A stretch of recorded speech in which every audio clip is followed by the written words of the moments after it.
ನಿಷ್ಕಳಂಕ ಮಹಾದೇವ ಮಂದಿರ.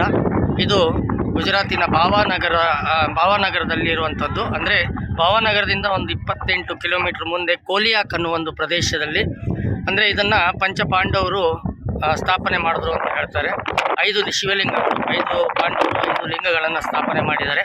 ಮಹಾಭಾರತದ ಯುದ್ಧ ನಂತರ ಪಾಂಡವರಲ್ಲಿ ಒಂದು ಪಾಪ ಪ್ರಜ್ಞೆ ಮೂಡುತ್ತೆ.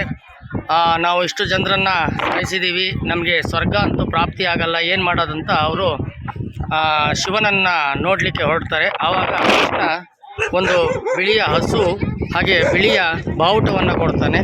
ಇದು ಯಾವ ಬಣ್ಣದಲ್ಲಿ, ಯಾವ ಭಾಗದಲ್ಲಿ ಬಣ್ಣ ಬದಲಾಗುತ್ತೋ ಅಲ್ಲಿ ಸಾಕ್ಷಾತ್ ಶಿವನ ದರ್ಶನ ಆಗತ್ತೆ ಅಂತ ಹೇಳ್ತಾರೆ. ಈ ಭಾಗದಲ್ಲಿ ಪಾಂಡವರು ಬಂದು ತಂಗಿದಾಗ ಒಂದು ಕರಿಯ ಹಸು ಮತ್ತು ಕರಿಯ ಬಾವುಟ ಬಿಳಿ ಬಣ್ಣಕ್ಕೆ ತಿರುಗುತ್ತೆ. ಇಲ್ಲಿ ಪಂಚಪಾಂಡವರು 5 ಲಿಂಗಗಳನ್ನು ಸ್ಥಾಪನೆ ಮಾಡ್ತಾರೆ. ಅದಕ್ಕೆ ಇದನ್ನು ನಿಷ್ಕಳಂಕ ಮಹಾದೇವ ಮಂದಿರ ಅಂತ ಕರೆದಿದ್ದಾರೆ. ಧನ್ಯವಾದಗಳು. ನಿಷ್ಕಳಂಕ ಮಹಾದೇವ ಮಂದಿರ